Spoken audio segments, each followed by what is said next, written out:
ഇദ്ദേഹം ഇത് തൽക്കാലം നിശ്ചയിപ്പിച്ചിരിക്കുകയാണ്. അദ്ദേഹത്തെ കൊണ്ട് പാർട്ടി ഇലക്ഷൻ കഴിയുമ്പോൾ അദ്ദേഹം പറയും. കാരണം DC ബുക്സ് പോലുള്ള ക്രെഡിബിലിറ്റിയുള്ള വിശ്വാസ്യതയുള്ള ഒരു പ്രസാധക സ്ഥാപനത്തിന് ആകാശത്ത് നിന്ന് ഒരാളുടെ ആത്മകഥ എഴുതാൻ പറ്റുമോ?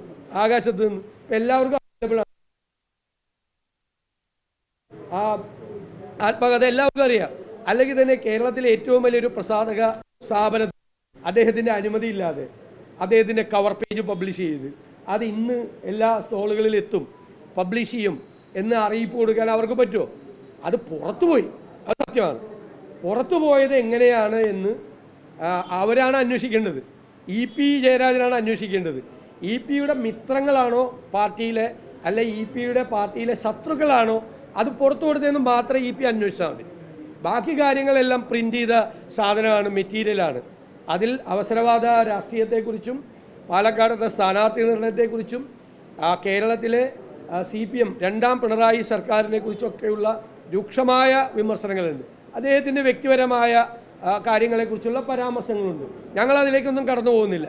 പക്ഷേ എനിക്ക് നിങ്ങളോട് പറയാനുള്ളത്, ആദ്യത്തെ 10 ദിവസം DCCയുടെ ഒരു കത്തുമായി നടന്നവർ എല്ലാവരും ഇപ്പോൾ ഇനിയിപ്പോൾ ഒരു 5-6 ദിവസമുള്ള ഇലക്ഷനിൽ നിങ്ങൾ ഈ ബുക്ക് വച്ചുകൊണ്ട് നടക്കണം എന്നാണ് എനിക്ക് അഭ്യർത്ഥിക്കാൻ. ഇതൊക്കെ ഒരു കാലത്തിൻ്റെ കാവ്യനീതിയാണ്.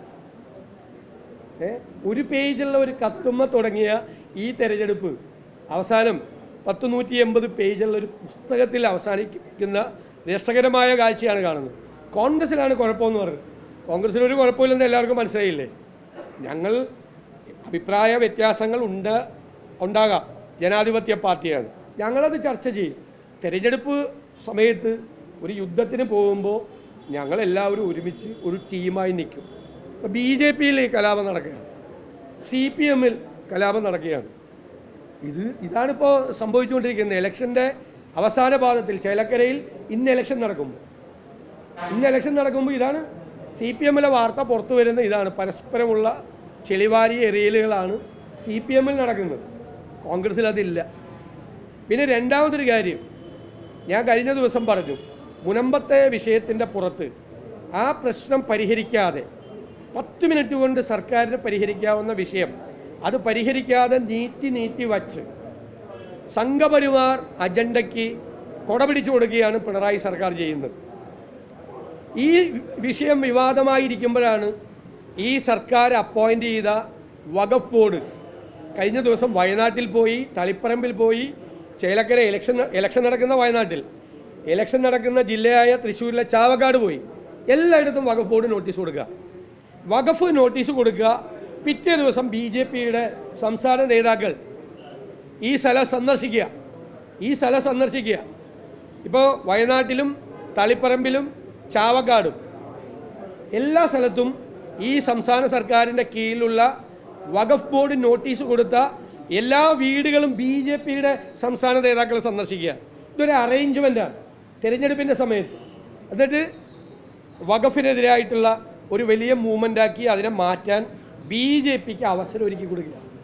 നിങ്ങൾ അന്വേഷിക്കുക എല്ലാ സ്ഥലത്തും. ഇപ്പം ഇന്ന് തന്നെ ചാവക്കാടെന്ന് വിളിച്ചു. ചാവക്കാട് BJP നേതാക്കളെ സന്ദർശിക്കുക. ഏത് വഖഫ് ബോർഡ് നോട്ടീസ് കൊടുത്ത സ്ഥലത്ത്. വയനാട് BJP നേതാക്കളെ സന്ദർശിക്കുകയാണ്, തളിപ്പറമ്പ് സന്ദർശിക്കുകയാണ്. അപ്പോൾ ഗവൺമെൻറ്റിൻ്റെ കീഴിലുള്ള വഖഫ് ബോർഡാണ് ഈ സംഘപരിവാറിന് സ്പേസ് ഉണ്ടാക്കി കൊടുക്കുന്നത്. ഈ മനഃപൂർവ്വം നോട്ടീസ് കൊടുക്കുകയാണ്.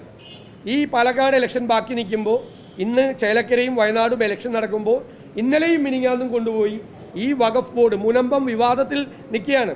അത് പരിഹരിക്കും എന്നുള്ള നിലപാട് ഗവൺമെൻറ് എടുത്തെങ്കിലും പരിഹരിക്കാതെ നീട്ടിക്കൊണ്ടുപോവുകയും ചെയ്യുമ്പോൾ വീണ്ടും BJP-ക്ക് ഈ വിഷയത്തിൽ അവർക്ക് പറയാനുള്ളൊരു സ്പേസ് ഈ ഗവൺമെൻറ് ഉണ്ടാക്കി കൊടുക്കുക. ഇതൊരു ധാരണപ്പുറത്താണ് പോകുന്നത്. നോട്ടീസ് കൊടുക്കുക, BJP സംസ്ഥാന നേതാക്കൾ അവിടെ ചെല്ലുക, ഈ വിഷയം കത്തിക്കുക, ആളിക്കത്തിക്കുക. വർഗീയത ആളിക്കത്തിക്കുക. മതപരമായ ഭിന്നിപ്പ്, 2 മതങ്ങൾ തമ്മിൽ മതപരമായ ഭിന്നിപ്പുണ്ടാക്കാൻ വേണ്ടിയിട്ടുള്ള ശ്രമവും നടത്തുക. ഇതാണ് ഇവിടെ നടന്നുകൊണ്ടിരിക്കുന്നത്.